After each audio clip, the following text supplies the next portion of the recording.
Hey, welcome to the meeting this evening. I'm glad everyone could join us. Now we do the closed session report. The board met in closed session and no action was taken.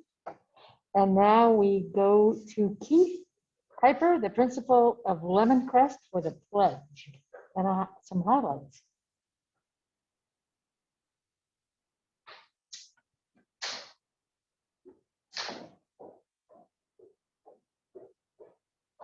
You ready, Keith? Okay, there you go.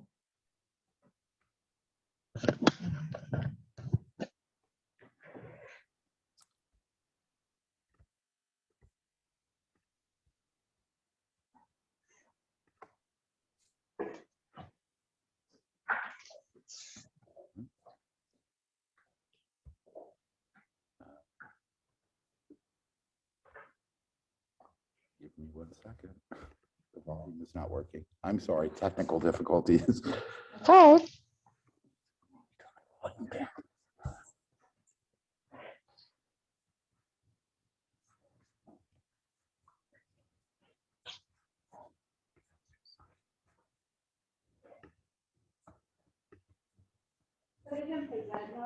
It was in present mode.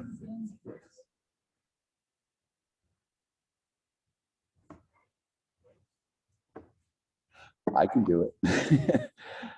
So sorry. That's all right.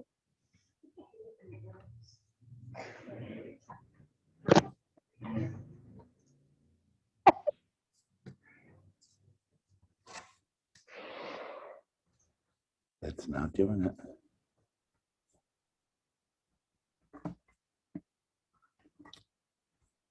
I am so sorry. It is not doing it. It's playing, but it doesn't have any volume.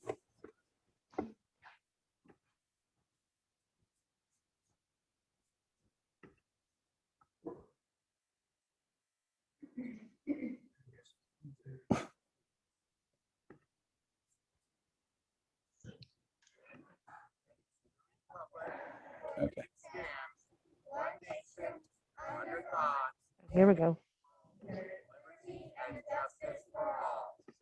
Yep. We'll do it again. All right. Here we go. I'm here with members of Miss Kat's grade class who will lead us in the Pledge of Allegiance. Vincent? Place your right hand over your heart. Ready? Begin. I I pledge pledge allegiance to the flag of the United States of America and to the republic for which it stands, one nation, under God, indivisible, with liberty and justice for all.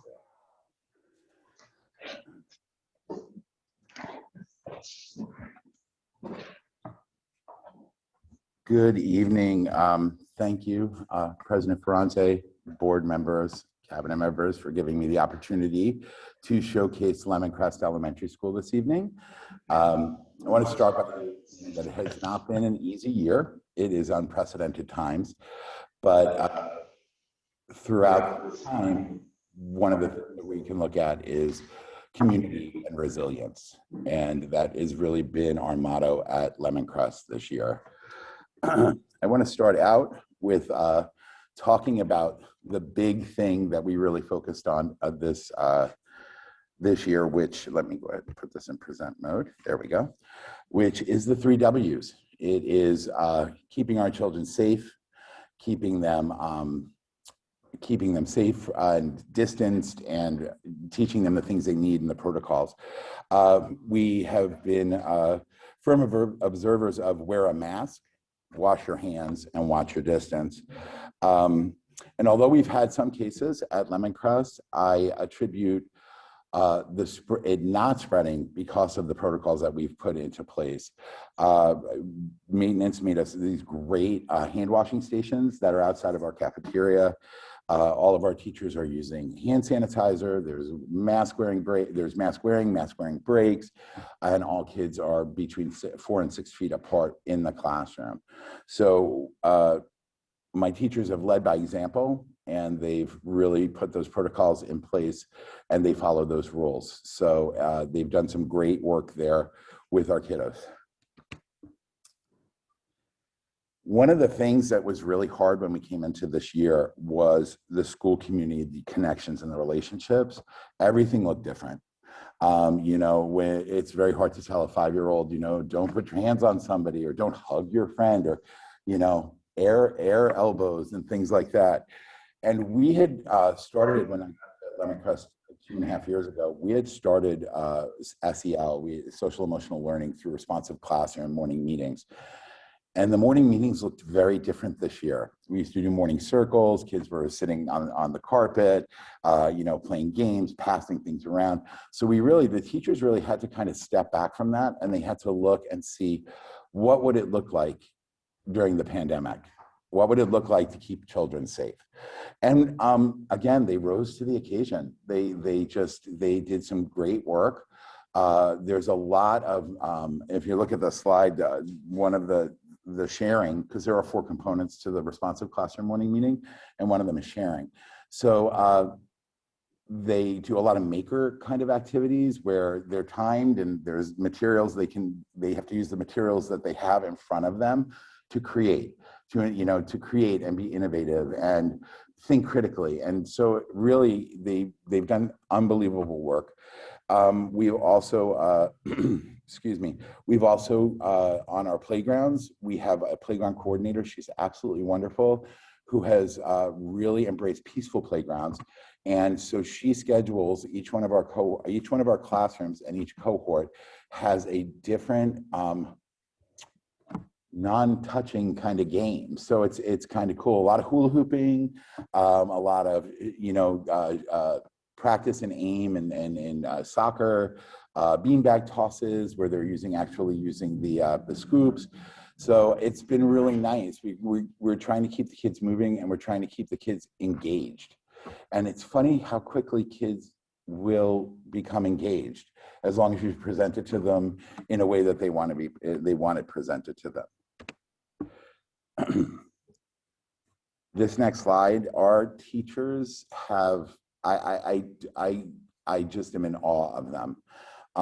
To go from something that you know and you love and you're passionate about and have to change it completely. Going to half class size, making sure kids are separated, making sure curriculum is delivered, and making sure they're engaged, and then having to engage kids that are learning at home as well that is a humongous task. And my teachers have done it with grace. They've done it with elegance. They're an incredible staff, and I can't gush enough about them. They have taken time out of their own schedules to plan drive-through promotions and make sure that they're on PTA events through Zoom, like creating holiday decorations and stuff like that through Zoom. I mean, they're really invested in our kids, and our kids know that, and our families know that, and our community knows it. So I just can't say enough good things about my staff.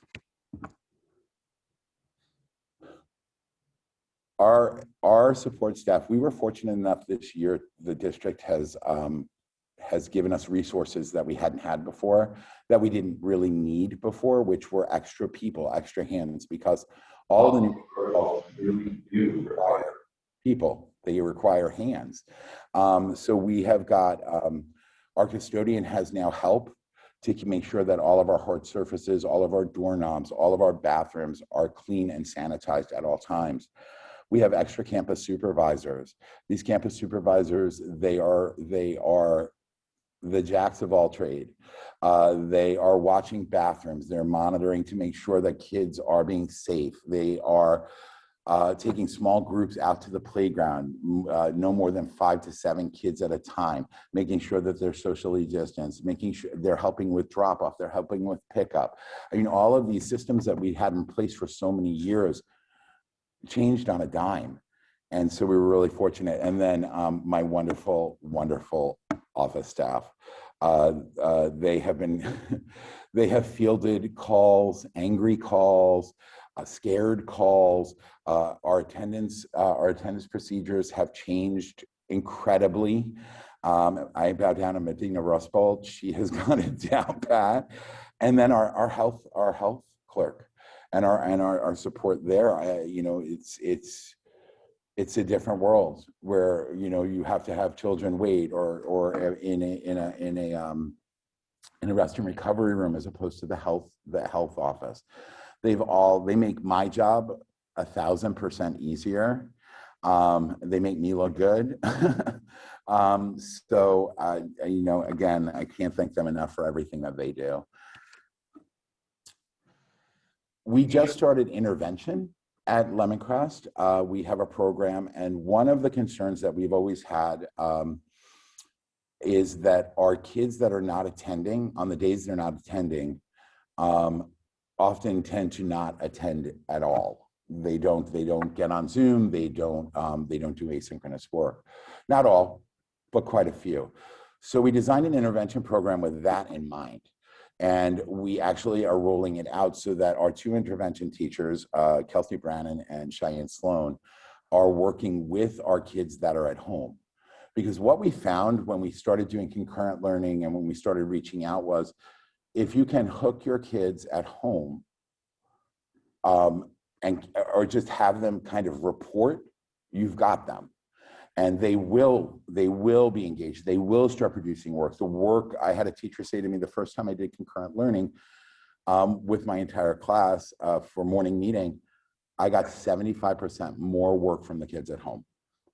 So, and what we're finding is that with this intervention system, they give, it boosts the engagement opportunities, but it also helps with social and emotional support. Some of our kids at home, they're all alone, they're with their younger siblings, they're taking care of their younger siblings. So if they can just see an adult face on the days they're not there, hey, how you doing? Check in, that kind of stuff.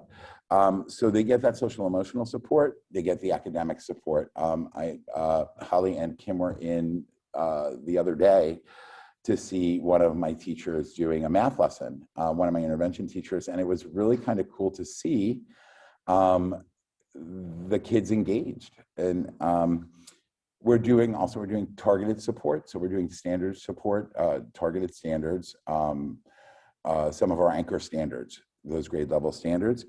And then we also have additional support at the end of the day. Both teachers have office hours. So if they are having trouble with anything that's been assigned to them, either by the intervention teacher or the regular classroom teacher, they're able to kind of have one-on-one time with them, walk them through the process. Because a lot of times what we're finding is the kids that don't have the support at home, they want to do the work, they can't do the work, or they don't understand the directions to complete the work. So that's what we're finding there. So we set it up so that each classroom gets an hour and 15 minutes support twice a week. So one in cohort A and one day in cohort A and one day in cohort B. So we're really hoping that we cast a wide net and we are able to kind of bring these kids along and close that achievement gap. Excuse me. One of the things that we're working toward at Lemoncrest is concurrent learning. This is very difficult because it's never really been done before at the elementary school level. I mean, this is a kind of a college thing, you know? And so I spoke with my teachers before Christmas break and I told them, listen, if you're comfortable, put your toe in the water. Just put your toe in the water. And there's no wrong to any of this. It's all new. And so I actually had, we call them roomers and zoomers. So when the roomers and the zoomers get together, that's the roomer and zoomer time. So a lot of people have been doing SEL because it's the easiest platform to kind of jump off at. And I went around today because I wanted to see, you know, who was doing it. I wanted to snap a couple pictures, you know, and I was really kind of blown away that there was quite a few classrooms doing it. They were also doing virtual mission field trips. And yesterday, the Midway, one of my fifth grade teachers had a Midway field trip where the kids in the classroom, as well as the kids at home, were zooming in to watch to go on this virtual field trip. And again, it's just about connections. It really is. It's about getting those kids engaged while they're at home. So this is the big one. What's next? when I start, whenever an administrator starts, one of the questions in the interview process is, what do you want to accomplish in 1 year? What would you like to accomplish in 3 years? And what would you like to accomplish in 5 years? So I'm coming up, will be the end of my 3rd year at Lemoncrest, and it's just mind-boggling to me. I can't believe how quickly it went. And we have a lot of things that we have come to agreements on at Lemoncrest. So one of the things that we had started work with alignment and calibration, which was really kind of looking at standards and kind of building frameworks around those standards so that there was more of a pacing. It was a targeted approach. There was pacing to it. We made sure that we could circle back. We could make sure that all kids mastered that process. So we started it last year, and COVID came to town. And so it was a slow go this year, but we've made an agreement that this will be the work we will continue the work for next year. It's great work. It gives equitable opportunities for all of our kids. It definitely lends to itself to differentiation as well. And we also talked about standards-based instruction. So we're looking, those two kind of dovetail together. So when you're working on alignment and calibration, and then you bring in standards-based instruction, you're looking at teaching standards, targeting standards and teaching standards, but giving the teacher the freedom to create those lessons based out of perhaps children's interest, high interest things like that. So we'll be moving forward with that as well. And then the last thing that we'll be doing, we've been talking a long time, and I've talked with both the Assistant Superintendent of Ed Services as well as the Superintendent. We're looking at rolling out a project-based learning strand for the school. So we had a long conversation with the staff, and I had 3 teachers that were on board to pilot it to fidelity. A lot of hard work. There's a lot of hard work that goes with PBL, but it probably is one of the most rewarding the teaching strategies. So we had 3 people that had, again, said that they were going to do it, and to the letter of the law, they really were interested. They loved it. And that was my 2nd, 3rd, and 4th grade team. Since that meeting with the staff, I'm really excited today to say that I actually have 6 teachers committed. So we'll have a complete K through 5 strand that we will pilot next year. So it will be a learning curve, and I know teachers are nervous, and I know they feel a little bit overwhelmed as they look at what it entails, but it is an incredible way to teach. It's an incredible way to learn, and it really covers our vision statement and our student profile. It promotes collaboration, critical thinking, a love of learning, communication skills between kids, taking a lot of pride, and it also brings in the principles of a responsive classroom as well. Those soft skills that kids so desperately need: empathy, caring, kindness, rooting on your fellow person, and really being behind them and working as a team. So I'm very, very excited about all the things that that we're going to be implementing and working towards mastering and creating a Lemoncrest based around that pedagogy. So that's it. Is there any questions?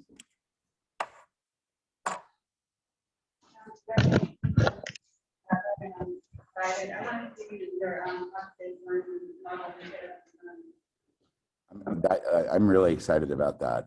I've done it before as a teacher and as an administrator, and it really is, when you step back from it, anybody that's really done like EL or project-based learning, or there's a learning that goes on. It's very inquisitive. The kids become very, very invested in it, and they know everything about that project. And if it's hooked correctly with the standards and the alignment, they've mastered everything, and they don't even know they're learning. They're just becoming experts in something that they love. So that high interest and that really deep dive, they say our American education system is often a mile wide and an inch deep. So PBL, it's an inch wide and a mile deep. So it really gets them thinking and asking questions. So I am excited. I'm really, really excited. I'm excited to come watch it. That'll be great. Yeah, just thank you, Keith, for all your hard work. Oh, thank you very much. I love what I do. Thank you very much, Keith. Thank you. Okay, so trustee comments, Bonnie? Comments? Yeah. I can hear you here.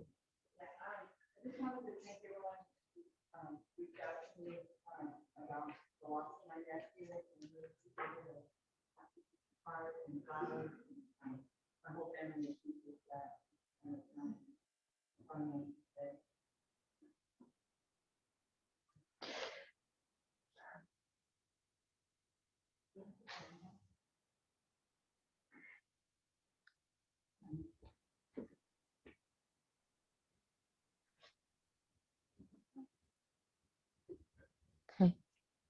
Lara?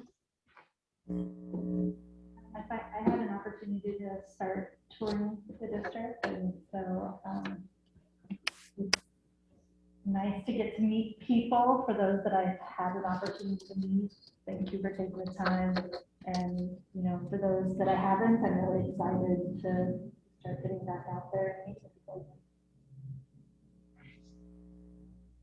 Rhonda? I just want to offer my continued thanks to everybody who's out there. I just want to offer my continued thanks to everybody who's out there doing it every day, based on whether we're in person or not in person. Those shifts are huge and it's just a lot. So just thanks so much to everybody who's out there making it happen for our students. Andrew? Thank you, Holly. So I wanted to know that I attended the budget committee on Monday, and that was a really great discussion. And I appreciate all the good questions that were asked by everybody. And I'm looking forward to doing our homework for the next meeting. And then the other thing is on Monday as well, I attended the San Diego County School Board Association meeting, and the county superintendent was there, and he really gave a great update on just some of the challenges that we're facing. And it was really nice to hear from other school board members what they're doing, what they're working on, some of their solutions to the challenges that they're having. And so it was great to collaborate and just listen and hear what's going on. The other thing is we were talking a lot about what the governor may do. There's rumors that there's a deal with the legislature made and will be released tomorrow. So I've been tracking that with some of my friends and colleagues closely.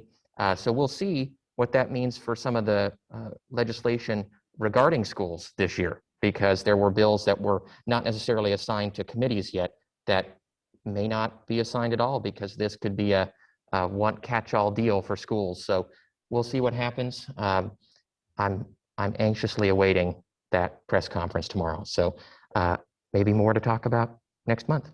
Thank you all. Thank you.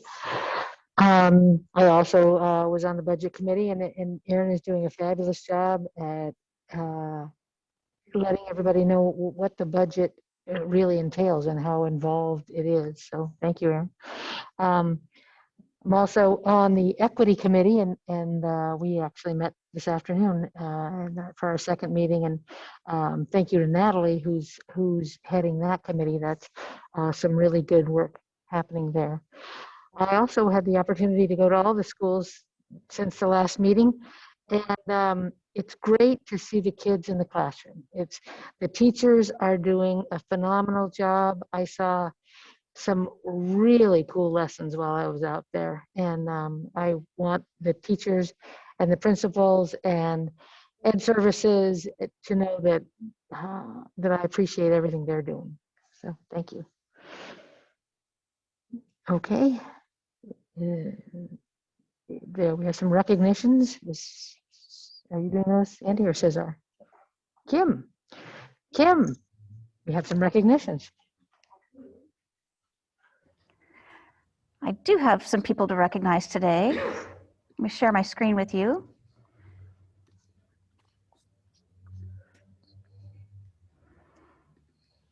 All right, sorry. There we go. Okay, so I'd like to introduce to you our 2021 early admission kindergarten teachers.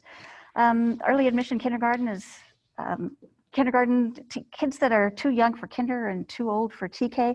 We're running a half-day program with a split roster. So if there's 24 kids in a classroom, half the kids come in the morning and half the kids come in the afternoon, offering that program at 2 sites. One of the sites has a half day of immersion, and I was actually able to get into one of these classrooms, Ashley's classroom, just phenomenal instruction going on. This is Ashley Wyatt and Andrea Preciado. We just want to welcome them to Lemmercrest and to Lindo Park and to our EAK program. They're doing a phenomenal job. I believe they're here tonight too, so welcome. Thank you very much.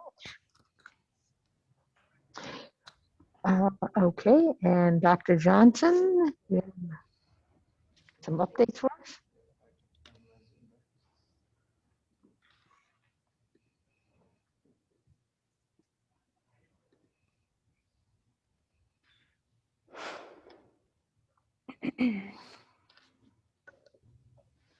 Thank you, Madam President. So, trustee members, we have a couple of updates for you this evening. I'm going to try to get my microphone so I'm not hearing my own here. If I do that, can you hear me? Okay, great. So, as Trustee Hayes was mentioning, there's a lot going on right now. So I just wanted to touch on a couple of items for the board tonight. First, an update on school reopenings and the Governor's Safe Schools for All plan. Give a little update on vaccines and the situation there. Wanted to remind the board about the shift of instruction days for cohort A, and then Natalie will have her monthly COVID update, and then Kim will talk about instructional efforts that we have been undertaking to address and support students and address student needs during hybrid. So as Trustee Hayes was mentioning a minute ago, there's a lot and the timing of this evening's meeting is interesting. Had we been meeting tomorrow night or Monday night, I'd probably have a lot different to tell you. Things are coming out daily. I was on the phone with one of the senators, state senator's office just today to talk about what's going on, provide some advocacy for our schools, particularly for school districts that are open. Information came out yesterday, came out today, and then of course we're waiting for hopefully something big tomorrow. Last month I did report to the board that Governor Newsom in the last week of December released a proposal for his Safe Schools for All, a proposal to get schools open. And just by way of reminder, the main thrust of that was for the many school districts up and down the state that have been closed since last March. So much of it didn't really apply to us, but there were some pieces that potentially would have impacted us. That plan met with significant criticism from all quarters. So he began discussions with the legislature on it. I was actually on a live Zoom question and answer with the governor a week and a half ago, where he basically said, yes, this is negotiations. You know, I got to put something out there, and then you start the negotiation. So that's what's been happening. There was a February 1st deadline to apply for some funding that was attached to this plan. The funding application was never released because it was never approved. So the February 1st deadline came and went, nothing happened. So we are now on February 11th, as you just mentioned, the negotiations between the governor's office and the legislature are going hot and heavy. And what we heard this morning was a deal is imminent. So that could be happening as we speak. It could be done as we speak. We could hear tomorrow, could hear Monday. So again, had our board meeting been next week, we probably would have had something more, a little more substantive to tell you. But that is good news that there's some movement. And I think that I'll just say, I know we actually discussed this the other day, that with March coming around and the 1-year anniversary of our closures, I think there's a psychological factor that's happening now. You know, there's a lot of the news right now about school reopening plans. So I think we're going to see some things happening here in the next days and weeks, and we'll update the board as they come through. I also did want to let the board know that in January, the CDPH, California Department of Public Health, did release updated school reopening guidance. There was a lot about that in the news, so I just wanted to clarify a couple of pieces for the board as you're seeing the news pieces come through. Almost everything in that updated plan, we already have in our plans because we reopened on the 21st of September. So 98% of it, I would say, I don't know, it was in there. We have safe school reopening plans, and we have a COVID-19 prevention plan that has been completed and approved. Those are on all the school websites. It's on our district website as well. All that was in place. It talks about PPE, sanitation, hygiene practices, all those things we've been talking about through the summer and through the fall. Most of that was all done. There were two pieces that were new in there. One was a new definition of what it means to be open. I just want to say this doesn't really apply to us because we've been open. We've had kids open. But I just, by way of information, this was an important thing mostly for some of our high school districts that the previous guidance had said, if you have small groups of students on campus, like you're bringing in your special ed kids or you're bringing in small groups of, then you're open. And if you're open, then you can continue opening. And then this new round of guidance had a new definition of open, and that all of a sudden was not open. So I'm just saying that just to kind of have a little bit of context. One way or another, it didn't affect us because we have been open for in-person instruction. And so that one didn't really apply to us. The second one does apply to us, and that is where previously, the previous guidance had said to make every effort to have 6 feet of distance between students where practicable.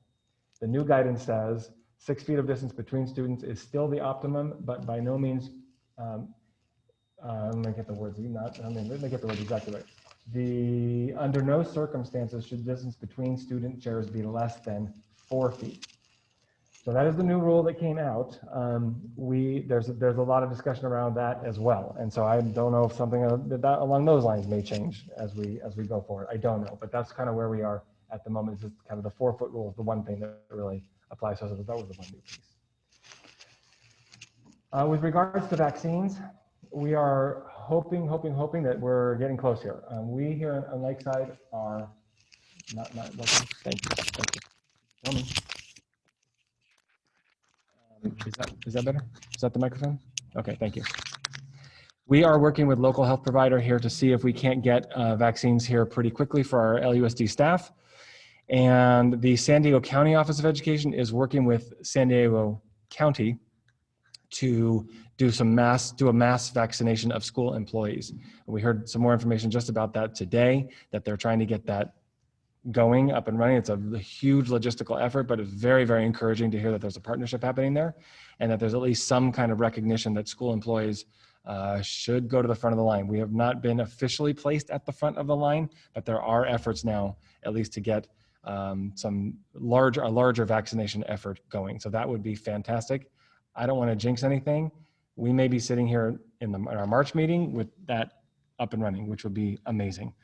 But I don't want to, well, maybe I just did jinx it. I don't know. We'll let you know what we're able to find out, but we're working on that daily.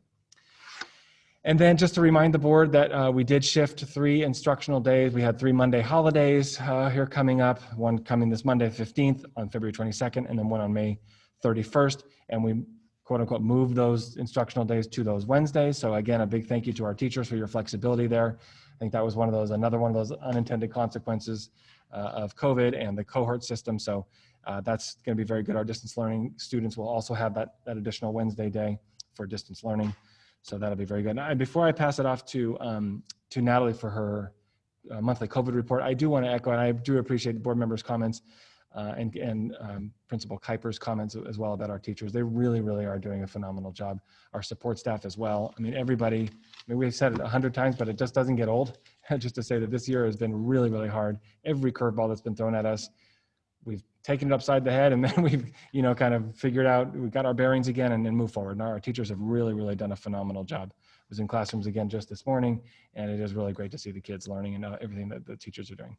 So with that, I will pass it off to Natalie, and then we can circle back at the end if there are any questions. Good evening. I'm going to be kind of presenting my usual monthly report on our COVID numbers. So we're going to start with COVID positive cases. And since we're getting several months out, I'm just highlighting the one that's most relevant in terms of this is where we're at right now. You notice that between December 17th and January 13th, we saw a big dip. Keep in mind that was winter break and then 2 weeks of distance learning. And we likely had some cases reported that were from that time frame, but are actually being reported in the current time frame. But you can see that we jumped up in the most recent month since the last board meeting. And in the next slide, you can see what that looks like in chart format. So you see that week 3, really as expected, just like we saw the spike after Thanksgiving break and travel, you see that in January week 3, we saw another big spike in terms of positive COVID cases, but that shouldn't come as a surprise to anybody because it was all over the news that we were expecting that to happen. And thankfully, we were on distance learning still, so we didn't have a huge impact across the district in terms of staffing. Go ahead, Andy, to the next slide. So these are how often are students and staff reporting symptoms of COVID. Keep in mind that this requires a 10 to 14 day quarantine. So we again saw a spike in this most recent period of time, mostly in students actually. But again, our numbers were still lower than they were back in October and November. So we were doing okay there. And then in terms of coming into close contact with someone with COVID, we again are seeing a spike during this period of time of students who are coming into close contact and having to quarantine, but our staff numbers have also risen. But as of right now, we are managing, we've been able to manage with the staff numbers. I will say there have been a few days, especially with our nursing staff who have been getting the vaccine and some of whom are having vaccine related sicknesses. We're seeing some staffing challenges, but so far we've been able to maintain and manage with what we have. We have had some classes move to distance learning. So they're closures, but they're continuing to learn in a distance learning format. So at LEAP, we've had to move 1 tuition-based class and 1 infant special education class to distance learning. At Lemoncrest, we moved 1 EAK class to distance learning. At Lakeside Farms, 1 special day class. And at Eucalyptus Hills, 2 of our TK classes had to go into distance learning. And generally, when they go into distance learning, it's for about a 2-week period. And then a quick update, as we've been working hard on doing everything we can to improve our hybrid model across the district. One of these efforts was to get our special day classes open 4 days a week. But as I've reported to you in the past, that required some staffing shifts. So these are the dates that we either have been able to open our SDC classes 4 days per week, or we're anticipating opening them. So as you can see, Lakeside Farms, TDS, and Lindo Park are all open currently 4 days a week. LMS is coming on board next week, and Lemoncrest the week after that. And then we will have all of our SDC students on campus 4 days per week. Thank you. And with that, I'm going to ask Kim to talk a little bit more about the efforts that we have been putting in place to support kids on their off days during hybrid. Thank you. So Dr. Winspear just mentioned one of our efforts, the bringing our SDC classes back. I just want to, before I explain the rest of our efforts, I'll just remind you of the survey that we did for staff and parents to figure out exactly what it is about hybrid learning that was working in our context and what needed some improvement. The things that were working, these strong relationships that our teachers have been able to build, the fewer disruptions in behavior, the increased engagement for in-person instruction, and the safety protocols are easier to implement when you have fewer students in your classroom. But there are some things that need work. Not all students are able to access our hybrid instruction. The teachers and the principals felt like we needed to give it more timely feedback. It's one of our goals is to give good, strong, timely feedback. The frequency of the student-teacher contact, as you know, if you have kids that are coming Monday, Tuesday, they don't re-engage until the following Tuesday, or some of our middle school classes actually don't engage until the following. They were 1 class a week, they don't engage until the next week. So we've been working diligently to try to remedy those problems. Next slide, Andy. So in our efforts to try to support, really when it boils down to it, it's trying to support students at home. You heard Mr. Kuiper speaking of the efforts that he and his team are engaging in to try to do this work. we're bringing certificated intervention teachers. The sites are going out and using their site funds, and we're using some district funds too, to bring in certificated intervention teachers to bring kids in on their asynchronous days to connect. Really, again, it's really innovative work by the sites. Our Riverview team, our Principal Cox, contacted some of the Riverview graduates or students that had promoted out of the program. She went to LCAP and brought some of those really biliterate students that had been through our program down. And I walked into a classroom where this young lady was just doing a phenomenal job working with kids. This young lady was biliterate in both Mandarin and in Spanish, and she was just providing some terrific support. We're working with Sports for Learning. I believe the representative from Sports for Learning might be here in the audience today. Sports for Learning will bring in coaches, approximately 20 coaches that will work with small groups of students on their at-home days. These coaches will be both English speaking, some will be Spanish speaking, so we can support our immersion students and our English students to, again, try to keep those connections going during the asynchronous days. Natalie and her team worked on an equity mini grant to get us additional funding to help do that Sports for Learning work. We are working on a partnership with International Teach Alliance, which is an organization that works with teachers and students that are in teaching programs in other countries. So we're working with them to see if we can bring in some students that are in the credentialing program from other countries, Spanish-speaking countries, to work with our students as instructional aides to continue that primary language support. As Natalie mentioned, we've increased the in-person instruction for our special day classes, and you all know that we have the instructional planning committee that's currently working on what a concurrent model of instruction could look like for our students. So here's what this is a worksheet. I'm showing exactly what the principals and I have been working on. They've been entering information into this document for me so that we can, so you're actually seeing a working document here. Our elementary teachers, our elementary principals are offering at-home support. And you can see that in the first 3 columns there. So you can see that Lakeside Farms is offering to all hybrid students in K through 3, 30 minutes of instruction 2 days a week, and that's on their at-home days. And you can see Lindo Park is doing something similar. All students get an hour and a half per grade level, 4 days a week. So these are things that are currently in place. Winter Gardens and Riverview, there are their plans as well. 80 students in 4 classes, 25 minutes per group. And then that's in K1 Spanish and K1 Mandarin. And then Riverview, for their Mandarin students, they're offering 2 days, 30 minutes per group on Monday through Friday for grades 2 through 5. That is a considerable amount of support for students on the days that they're learning from home. You'll see that Lemoncrest has plans to begin something very similar for all hybrid students as well as Lakeview. Lemoncrest will begin their work on February 8th. Lakeview is planning to begin their work as soon as we can get the contract with Sports for Learning up and running and we can get that school some staffing. In the green, I don't know if you can see it over the icon there, but this is under concurrent. These are the number of classrooms that are currently providing concurrent instruction right now, as reported by the principals.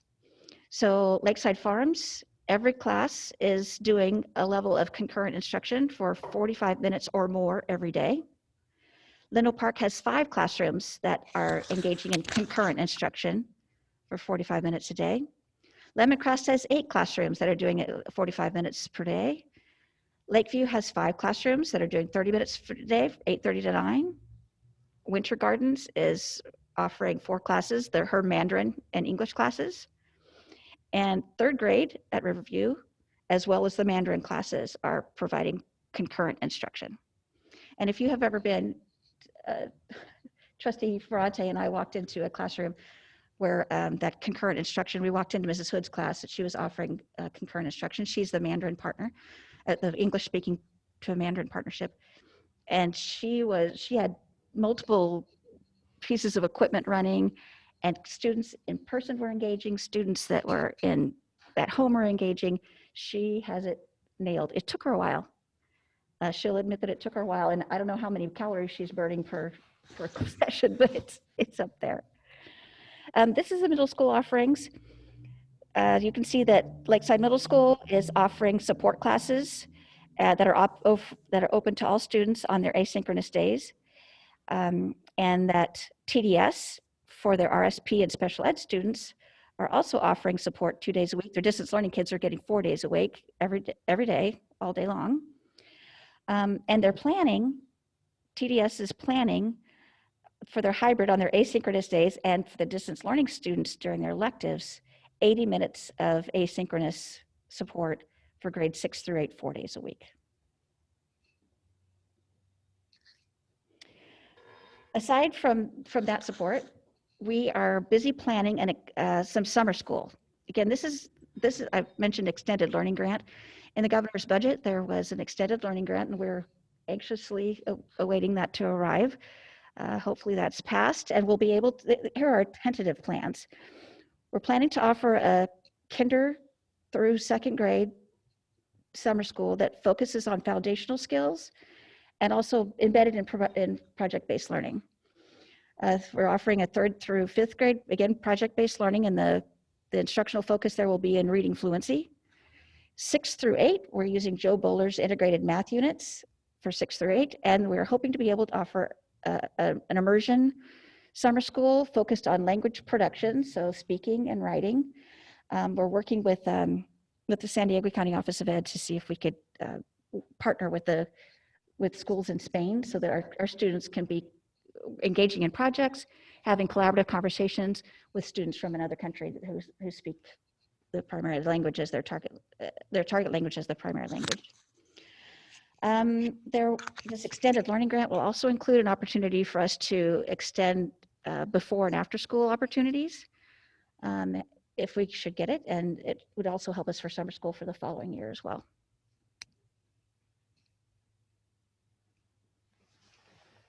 Thank you. With that, we'll take any questions or comments from the board. That's great. Thank you for the update. Okay, thank you. So now we have our discussion about reopening guideline principles. Let me bring that up on my computer.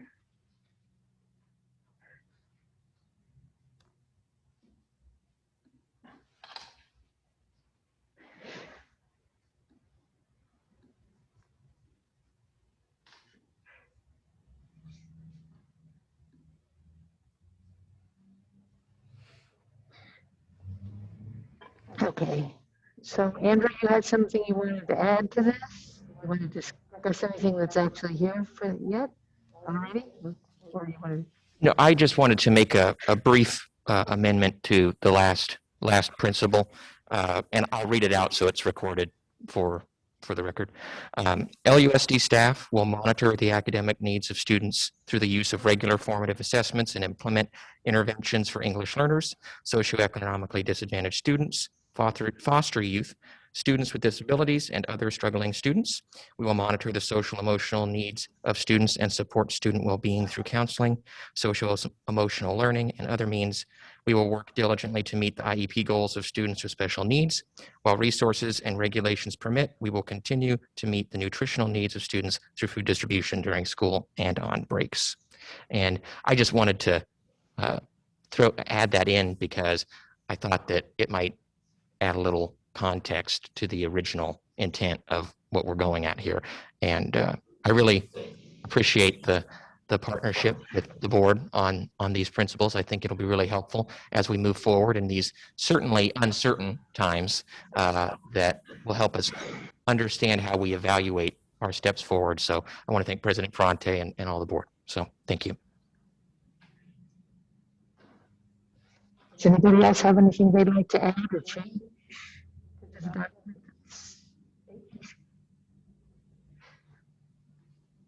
Okay, so we'll make a motion to approve that as amended. Second.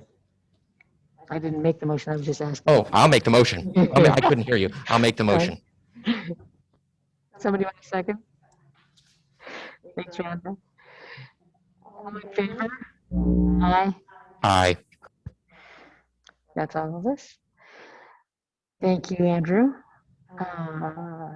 We will now go to Dr. Reed's presentation.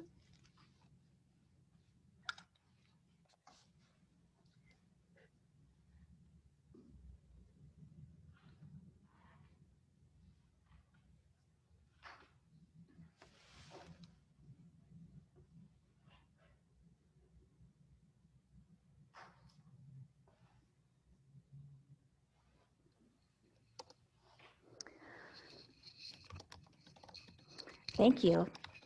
So I want to talk to you today about our local control and accountability plan. We refer to this as the LCAP. So the LCAP is a 3-year plan, and our 3-year plan, it was postponed from last year. We did a learning continuity and attendance plan last year. And so this time we're writing a 3-year LCAP that goes from 21-22 school year to the 23-24 school year.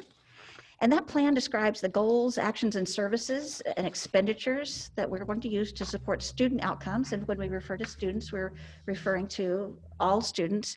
And then specifically, the student groups that we address are our students of low socioeconomic status, our English learners, our special ed students, and our foster youth and homeless. So we're looking for supporting positive student outcomes that address the state and local priorities. And we'll talk about our state local priorities in just a moment. But the LCAP provides an opportunity for us to share our story of how, what, and why, which is the local part. So the components of the LCAP that we have to submit are our local control funding formula budget overview for parents, which will come out of our business office. We have to report on an annual update, which is just reflecting on this year's progress on our LCAP, or learning continuity and attendance plan from last year. We'll present a summary of our plan. We'll explain how we engage stakeholders and the impact that input had on our LCAP. We'll submit our goals and actions. And then we'll be very specific about the increased and improved services that we've built above and beyond what we're offering all of other students for foster youth, English learners, and low-income students. And we'll finish with an expenditure table attaching our expenditures to those goals. So the state priorities that we're expected to represent in our LCAP are basic services, which just means that our conditions are in good shape, that our students have access to materials, and that they have well-assigned teachers. We address our state standards, implementation of our state standards. We address parent involvement, and when we speak about parent involvement, it's really about our efforts to include parents in our decision-making processes. We talk about pupil achievement, how our students did on academic tests, how our students, how many students we were able to, English language learners, we were able to reclassify as English proficient. Pupil engagement refers to our attendance rates, our chronic absenteeism rates, and middle school dropout rates. And when we talk about school climate, we're talking about suspensions and other local measures. And what by other local measures, I mean the responses that parents give us on the California Healthy Kids Survey. We also survey staff, and we survey students as well to get their feelings of school connectedness and safety at school. We report out on whether our students have access to a broad course of study, and specifically we're looking to make sure that if, for example, if a student has a support class, that they also have access to, that they would also be able to take an elective, and that they have access to a broad course of study, and that they're not limited. And then other pupil outcomes. Our local priorities are our board priorities, and board goals, and these will look familiar to you. We're focusing on increase student performance in English language arts, mathematics, and socio-emotional learning. So all those will come together in our LCAP. And here's our timeline for getting this project up and running and finished. In January, we've been gathering data around last year's priorities. So we wrote the learning continuity and attendance plan, and throughout the year, and we've been gathering data to see how well we're doing on those. And we'll prepare the annual update. Again, that's reflecting back on what we've done this year. Then we'll start gathering we have started to gather stakeholder input, input. Many of you have participated on the Budget Advisory Committee, and in that committee, there are staff members, the bargaining units are participating there, there's parents, board members, and in that committee, we'll start gathering input. We'll continue into February with stakeholder input. Following this board meeting, we'll send out a thought exchange to staff and the community. We're writing another thought exchange for students that ask their input on their opinions on the types of things that we need to address in our LCAP this year. At this board meeting, you are approving or looking at our SPSAs, our site plans for student achievement. All of those plans have been approved by the school site councils. Those school site councils are made up of staff members and parents, as well as the site's English language advisory committees, also made up of parents. And all of those SPSA goals we'll use to inform our LCAP. Then it brings us to tonight, where we're having this board meeting for you to review what our LCAP process is and to review and approve the SPSAs. We start in March and we start to review that stakeholder input. So we'll look at what we got back from the school site councils and the DAC and DLAC meetings and the budget committees and the thought exchanges. We'll look at all that data, and then we'll collect it into a way that hopefully makes sense for you at a board study session. At that board study session, we'll review all of that stakeholder feedback. We'll review the site's SPSA goals. We'll review some student achievement, some assessment data, and then we'll have a conversation there around our LCAP goals, whether we think they should remain the same, whether we feel like they need to make any changes. After that, we'll engage in some writing sessions. So my team will start writing the goals and actions and services. We'll collaborate with other departments to get that. We'll start writing our goals and actions and services for increasing and improved services for foster youth, English language learners, and low SES. And then we'll start compiling the budget overview for parents that comes out of the business office. After we get a draft together, we'll put that back out again for public feedback. So it'll go to the district advisory committee. It'll go to the district English language advisory committee. It will go out to community forums. We'll probably hold some, I don't know if we're going to do it through a thought exchange or if we'll actually pull a group together yet. That is something that you've yet to plan. And then based on that feedback, we'll make any revisions that need to be made. At that point, in June, we'll bring it to the board for a public hearing and give the community members an opportunity to comment on it. We also take the LCAP to San Diego County Office of Ed for a review and make any revisions that need to happen. And then we'll bring it back to you for final board approval on June 30th, at the end of June. Have any questions about the LCAP process?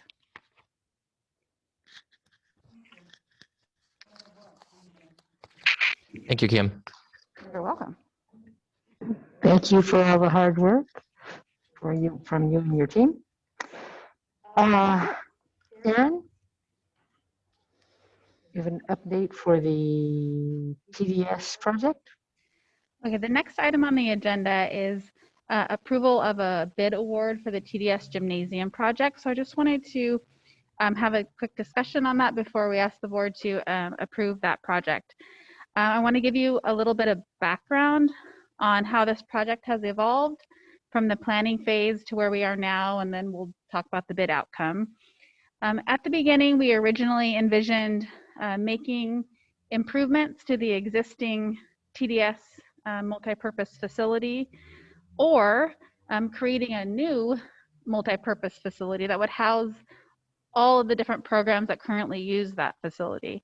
An example was a gymnasium on one side of the building and a theater on the other side for the band and drama and dance programs. However, we quickly realized that a building of that magnitude would be cost prohibitive for us. It would also have been extremely costly to upgrade the existing MPR to make it workable for a gymnasium, would have required major structural upgrades. So in order to save money, we decided, and in order to get a really true good gym facility, we decided to purchase a factory-built gym through a manufacturer called Modus that also had an adjoining weight room attached to the building. We would build the gym as a separate project. The existing multi-purpose room would then be modernized to house those other programs like band and drama. And those two projects will be done within this same existing budget that we had.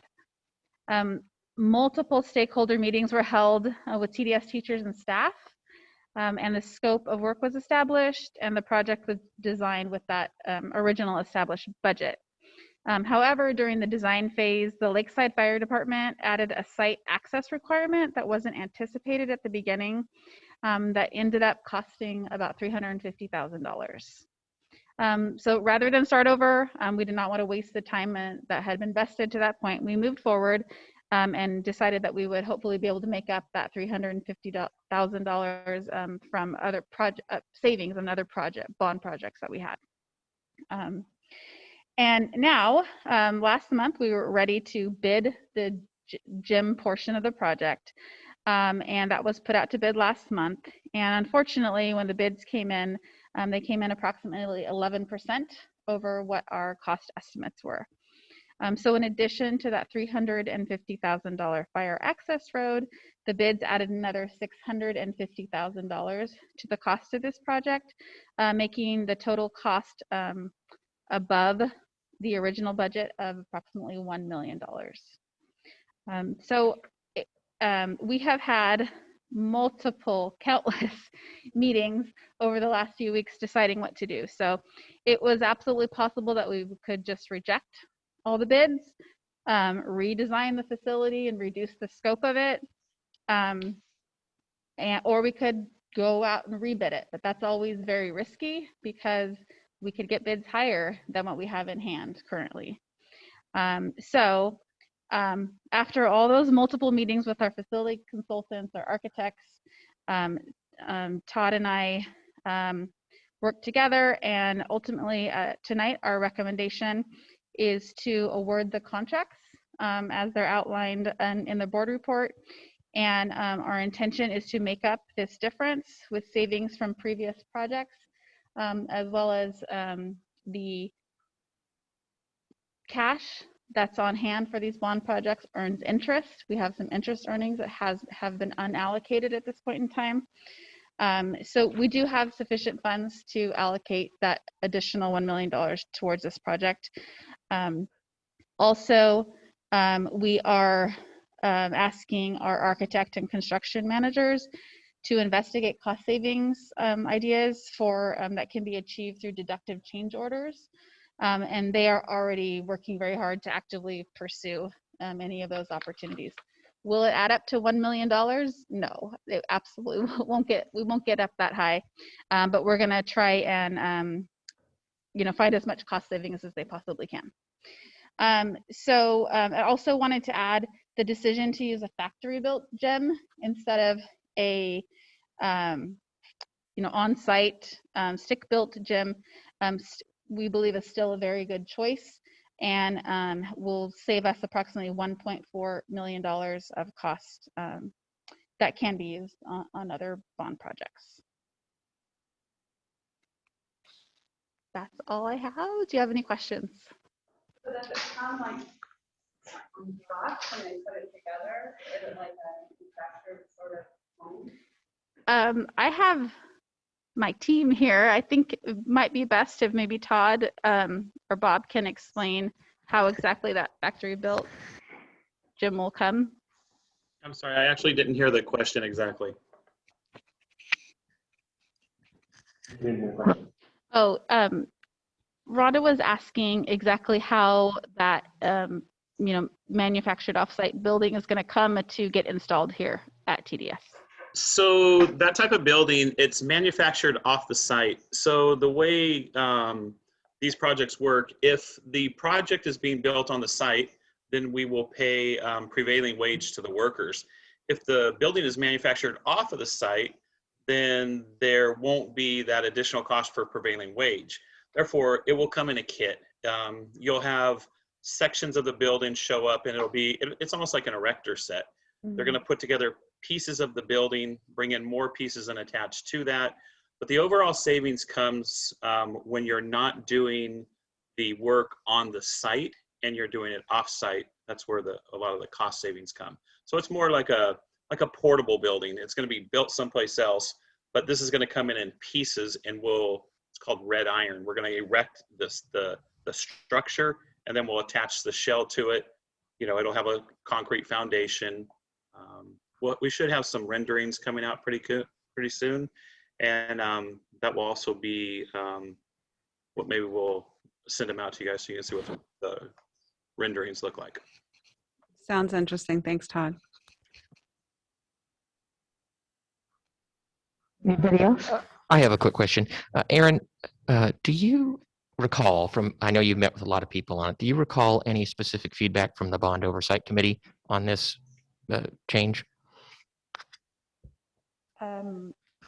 You don't have to remember. It's okay. Yeah. You can tell me later. Well, But I mean, I don't know that the Bond Oversight Committee knows exactly about the bids. I see. We had a meeting last week and I shared it with them, but we didn't have a solution at that point in time.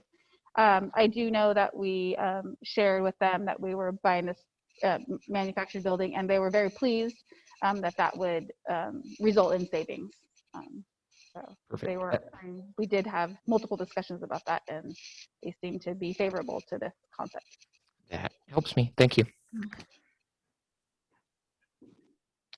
Anybody else? Okay, need a motion to approve? I move that we approve the item as presented. Second. Any more discussion? All in favor? Aye. That's all of us. Thank you. Now we have an opportunity for members of the public to address the board. You said, do we have a speaker? We have Gabby Francis. Hi, Gabby. You're muted, but we should be able to hear you if you unmute yourself.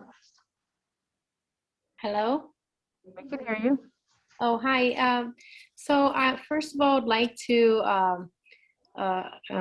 thank all of you guys for being there, all of the teachers for giving the opportunity for the kids to come back to the hybrid system. My son is in first grade, and so the whole pandemic started when he was in first grade. And throughout this, crazy year that we had, I could notice a lot of changes on his behavior.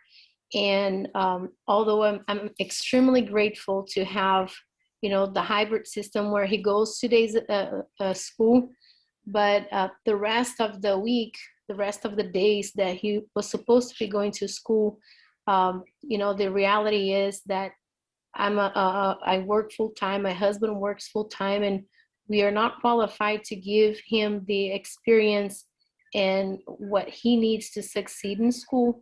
So I've been watching on his behavior changing towards wanting to be at school, just for the fact that I don't think he's getting the full experience which all of us got in the past from going to school 5 days a week.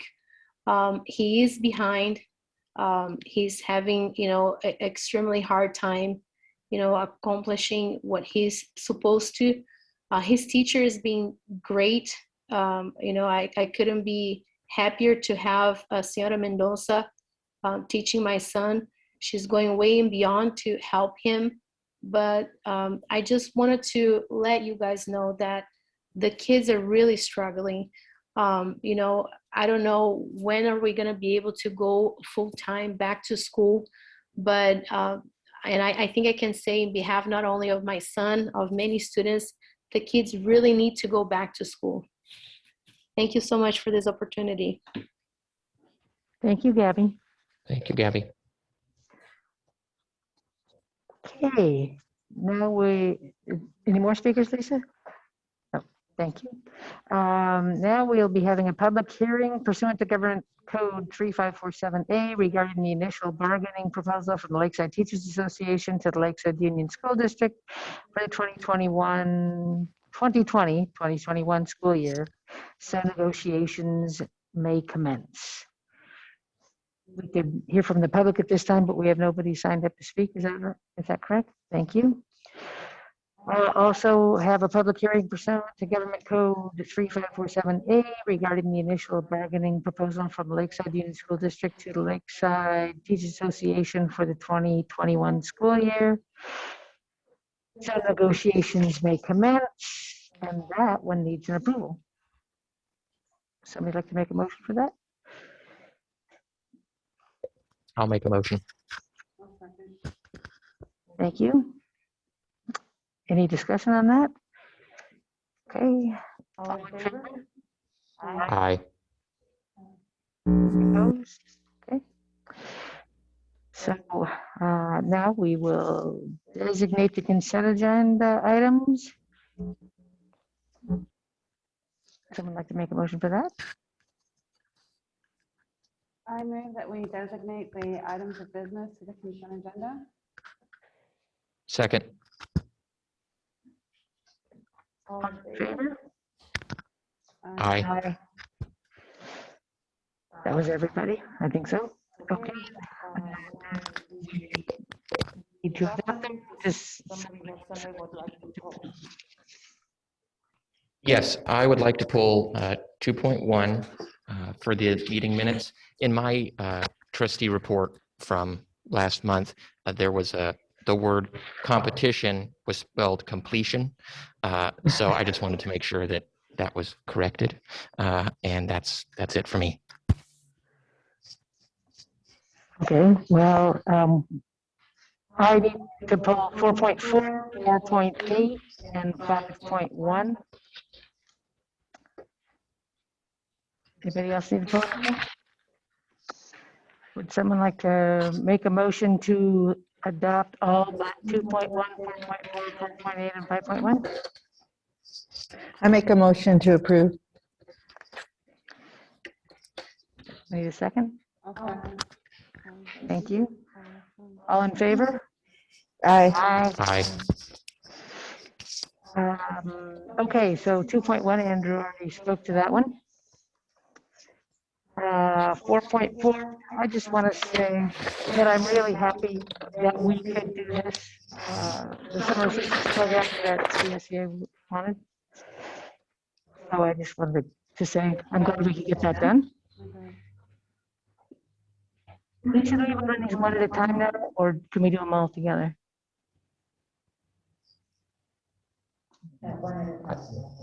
I think you do one at a time.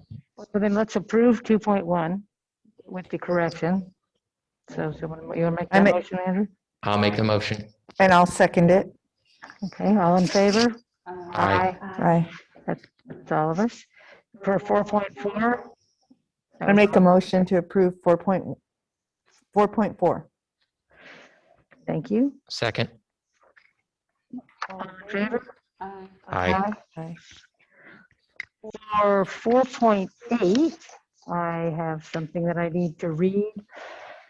The business services item 4.8 is a resolution to provide additional paid leave to certificated and classified executive management and confidential employees for COVID-19. When directed by the district to quarantine due to close contact and for COVID-19 related reasons, in an amount equal to the amount of FFCRA leave not exhausted by December 31st, 2020.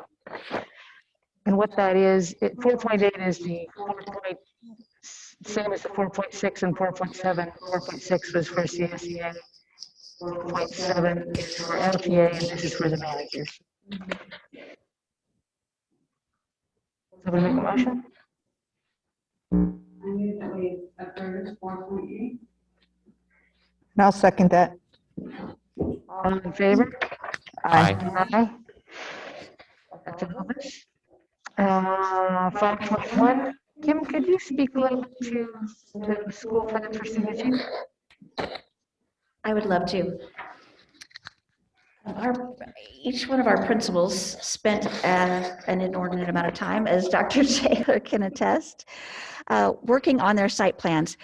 To build these site plans, they did a needs analysis. They looked at student data, they spoke with their teacher teams, and they built these plans to be compliant, not only compliant, but approvable. So each one of these plans has been reviewed, as I mentioned before, and approved by the school site council, which is made up of parents, staff, as well as administrator, and as well as their ELACs, their English Language Advisory Committees. You'll notice as you read through these that each one of these, the SPSAs are aligned to our board goals, so there's some continuity from top to bottom. And again, as I mentioned previously, we'll use these SPSAs to inform our LCAP. Normally what we would do, or what we've done in the past, is we've had some release days or some minimum days for teachers to come together with their administrators to help build these plans. This year, the decision was made that we wanted to keep those instructional days for students. And so the principals have been using their PLC time to work with their teachers to build these. So a lot of work went into it, as you can tell. Thank you very much, and thank you to all the principals and all the teaching staff and everyone that worked hard to bring these to us. Thank you. This year, the site plans were exceptionally challenging with the lack of the state testing that we usually use. And so just trying to pull together the data to support our goals and things moving forward. So I know how much work our principals put into this and just really appreciate it. I had to shout out that Linda Parks was very colorful. Yeah, I would just like to say about these, I got to say, even though it's a lot of reading, we love it, because at least I love it, because I get an insight into each site. And I get to see it from year to year. And so I appreciate all the work that everybody does, because it really helps me see just the unique character of each one of our schools and the unique opportunities that they're providing for their students. So I love seeing that. And I just want to thank you all, and thank you, Holly, for bringing this up and pulling it off for us. Yeah. So would someone like to make a motion for 5.1? I will make a motion to approve 5.1. I'll second it. Okay, all in favor? Aye. Aye. Okay, I think that's all of us. Aye. Okay. Now we go to the discussion for board policies. We have the first reading for board policy 3280, sale on lease of district-owned real estate. It was like reading how to put a stereo together. It was something else, but I understand it, Right. and I understand why that it needs to happen, but it was Right. very, very complex. Yes, it was. So we'll bring that one back then. Yep. The first reading of board policy and administrative regulation 35C, risk management and insurance. Does anybody have anything exciting? No, it was thrilling. Having been working in insurance for years, it wasn't real exciting. Insurance was never exciting. All right, then we also have the first reading of board policy 3.05, nutrition program compliance. I feel like we're very strong there and just in it being aligning with that policy. We're very strong there. Absolutely. Agreed. Yeah, we've had a phenomenal nutrition program for many, many years. Yes, we have. Okay, we'll bring that one back then. We have the first reading is requested of board policy 4218, dismissal, suspension, and disciplinary action. I thought it was pretty clear. Mhm. We have the first reading, and this is a new one, board policy 5118, which is effective these obviously this year. You know, when necessary. Very timely. Very timely. Although I will say that the reason that this one came forward was a bill that I remember reading back in 2019, and I said, "Oh, this, no big deal. What's going on here?" Wrong. And so I'm actually glad that it's fitting together with some of our plans. So yeah. Crazy. Okay. And we have the enrollment report. Okay, tonight we have the enrollment report for month 5, which ended in January, on January 15th. At that point, we had 4,659 students. If you look at the change from the prior month, so the prior month was before winter break, and we only had a reduction of 6 students over that time period. However, I need to point out that there were some changes. If you dig a little deeper in the numbers, you know that we started 2 EAK classes in January. So if you account for those, there's 37 students in those classes, plus the 6 net change. We actually had a loss of 43 students between when we closed in December and reopened after winter break. So I can just share with you that a couple of schools had more significant losses. That there was losses of a few students across all of our campuses during that period of time. And then also last year in January we had 3 EAK classes. So just wasn't as much interest this year in TK. Just those same families that are going kindergarten this year, also just not quite ready to start TK yet during the pandemic. So the change over the prior year was a loss of 383 students. So we're starting to really see the impact of changes and of our declining enrollment with this report tonight. And thank you. Hoping that they'll come back in the fall. Yes, we do hope the little ones will come back to us. Right. And you have the quarterly investment report? Okay, this is the quarterly investment report from the county treasurer of our district funds on deposit at the county treasurer's office as of December 31st, 2020. We have a little over $24 million across all 9 of our funds on deposit at that time, with $11.5 million of that in the general fund. I just want to point out that you may notice that the interest rates for this particular quarter are very low. Interest rates are dropping. We are required to have our funds in the county treasurer, and our funds are very safe there. There was a time, the last few years where we were earning almost 2%, but interest rates have dropped below 1% at 0.96 for that second quarter. That's all I have. Okay, thank you. Now we'll hear from Kathy Speckel.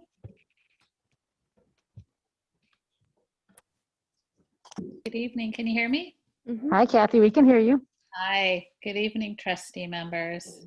Thank you for the opportunity to speak to you this evening as your LTA president.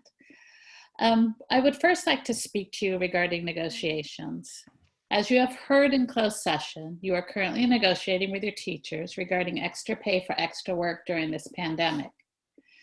We are asking you to remember that these are the same teachers who since this fall have worked on our campuses to teach in person when Lakeside first made that decision to reopen our campus. much earlier than most other districts. Many Lakeside educators felt opening was risky, but we showed up for you and our students. We didn't hold rallies or pick at the district office. We were concerned, but we went to work for our students. These are also the same teachers who have taken on all the added work that this hybrid format requires. We've had to adapt lesson plans, sometimes on the fly, only to have to redo them as we shift in and out of in-person learning. We have added attendance work on our already increased workloads of new student screenings and new safety measures. We have had to adapt our lesson plans to a hybrid model with both synchronous and asynchronous work each week. We also need to adapt lessons for students who are asked to quarantine. We have teachers having to adapt on the fly as their classrooms are closed for quarantine. We are required to reach out and engage all students and their parents, especially those that are not showing students. Because of parent schedules, some of this needs to be done after hours. And we are now getting pressured to learn and implement concurrent teaching. Because we are open, we are working harder than most educators across San Diego County who are still in distance learning. Seeing the budget, you have the ability to monetarily recognize the added workload that stems from reopening during a pandemic. We've done this. This is what we're asking for, stipends that show that you recognize our added workload. Also today, I would like to speak to you regarding the LUSD COVID dashboard. We appreciate all that the HR department has done to create and update this COVID dashboard. But we would like to see cumulative data, similar to what Poway and other districts do. Tonight you saw the document that Natalie gave on the COVID update. She gives that at each month's board meeting. That would be a perfect example of a good visual communication on the dashboard.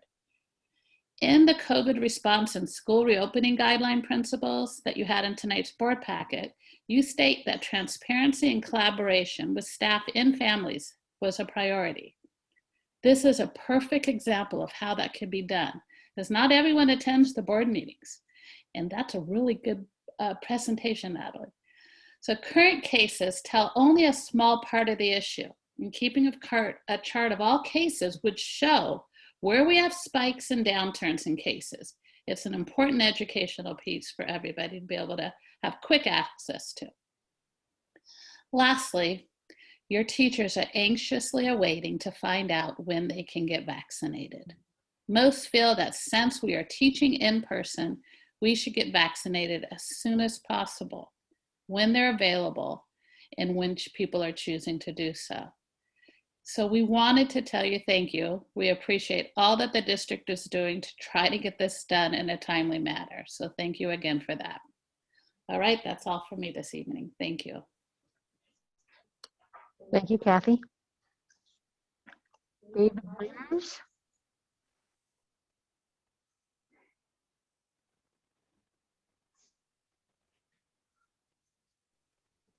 Hi, David.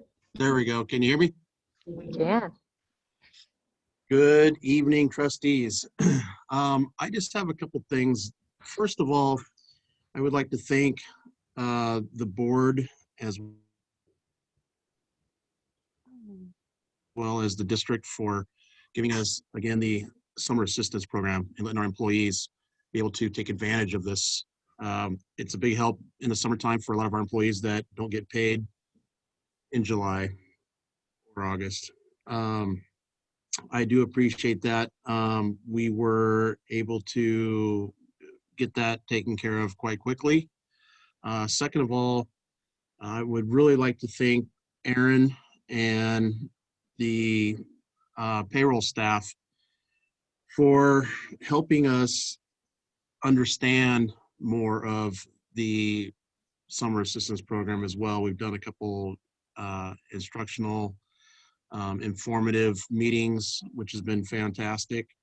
Other than that, so far, we're doing pretty good. I'm excited. Thank you very much, trustees. Thank you, David. Okay, and then lastly, we've got some updates on business operations from Erin. Okay, I want to give you a couple updates on our bond projects. The parking lot at Lakeside Farms, construction is ongoing. It was supposed to be completed at the end of this month. However, we've had a slight delay because of rain days. So at this point, we think that will be completed around March 11th. With the approval of the bid for the TDS Gymnasium project tonight, construction will get underway in March. And we are planning a groundbreaking event. We do not have an exact date yet. Just wanted to let you all know that you will be invited to that soon. The business office is continuing to analyze the impacts of the governor's January budget proposal, and we are working very hard to prepare the second interim budget report that will come before you at the meeting next month. Also wanted to let you know that we continue to meet our charter oversight responsibilities this year. Just today, we conducted our annual visit to River Valley Charter School. We did that virtually for the first time, and it actually went very well. Our team observed several Zoom classes that were going on, and we were able to meet and talk with school leaders, parents, and students. So everything went very well with that visit today. Our transportation department has been working over this last month to shift routes to accommodate bringing those special day class students back on campus 4 days a week. So they've been doing a lot of work there. And also finally, just wanted to let you know that we were offered and are taking advantage of a energy program through SDG&E. It's called the Business Energy Solutions Program. It's only offered to K-12 schools, and they have already started coming through all of our sites and departments, and they are replacing the fluorescent light bulbs with LED. So this program has absolutely no cost to us. A company called Synergy has a contract. They come in after school in the evenings and they replace those bulbs, and for free of cost to us, but we will be able to take advantage of all the energy savings that those new light bulbs produce. And they're also doing a little bit of projects related to our hot water heaters that will save a little bit of gas as well. That's all I have. Any little savings is appreciated. Dr. Reed, Ed Services update? Yes. I wanted just to take a minute to give a shout out to some of the, we have a group of teachers that are younger, newer teachers that some are on temporary contracts, some are on probationary contracts. This group of teachers, I know them by name. They've been flexible. They've moved from distance learning to intervention to substituting. They have moved all over the place. I went into a teacher's classroom today that's doing a distance learning strand. Just incredible math conversations and really drawing kids out. And the level of instruction that I've seen in distance learning, I've told you last time, was just incredible. But I just want to give a shout out to these teachers. Again, they know who they are. We've been leaning on them pretty heavy. They've been moving all over the place, covering gaps, covering holes, just saying, okay, point me at it, I'll take care of it. You guys, you know who you are, and I just want to give them a big shout out. The other update is just that we're working with our principals, ed services team, and the principals are working side by side. We're going to bring in some lead teachers to continue that alignment and calibration work, building on the strong foundation that we built with the Arenda team, building on the site studies that they did. We have some power clinics scheduled with the principals and with some lead teachers. Then we have another summer institute coming up, or summer workshop coming up, where these teachers are going to dig in and help us with the alignment and calibration work. And then we'll devote next year, our August PD day or January PD day, some planning days to really get this work down. And the thing that makes me so happy about this is that it's our principals being the lead learners in charge. It's our teachers working alongside them, partnering with the ed services team, and then going out into the January and August PD days as partners, as learning alongside each other. I'm super excited about it. I'll keep you in touch, informed. Sounds good. Thank you. Dr. Johnson? Thank you. Just to conclude tonight's meeting, just to let the board know, again, as we already mentioned, we'll continue to keep you updated as we hear more from the legislature and from the governor's office, maybe as soon as tomorrow. And I also wanted to let the board know that we've talked about our teachers and how hard they're working right now, our classified staff as well. I want to let you know that our principals and our managers are also working very, very hard. We had a really good principals meeting this past week where we were starting to talk about the LCAP and ideas going forward and how we can draw kids into the district. And I don't want to tip our hand quite yet, but it was really good creative ideas. Our principals, as much as hard as they're working with all the burdens, as you well know, changing requirements every single day and as stressful as it's been for them, are still bringing their creative juices to our district and to our work. So that was very, very encouraging. And then finally, again, it seems like every month we thank and we acknowledge the hard work of our teachers and our staff. I just want to acknowledge the hard work of our Board of Trustees, who are also faced with some tough decisions and difficult times, just as much as we all are. So thank you guys for everything that you are doing to provide stability. I want to say that I think that as I look around the county, it's been a rough 11 months for everybody. And we've had bumps just like everybody else has, but by and large, it's been very, very stable, and it's been very, very good here. I think we opened up on the 21st of September. We've stayed open. You guys have done an amazing job. So on behalf of the staff and the entire team, I want to thank the Board of Trustees for your guys' support. Thank you very much. Having nothing, Andrew? I'd like to make one more comment. I'm sorry. I just wanted to thank again all of you for partnering with me on the reopening principles, bringing them forward.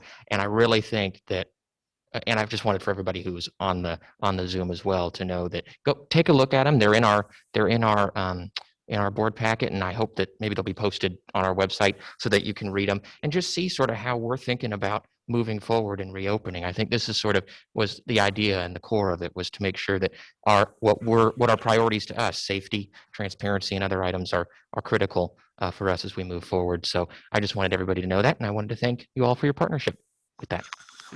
Thank you, Andrew. Thank you, everyone else. Anybody else have anything? Then we are adjourned. Thank you to everyone online who joined us.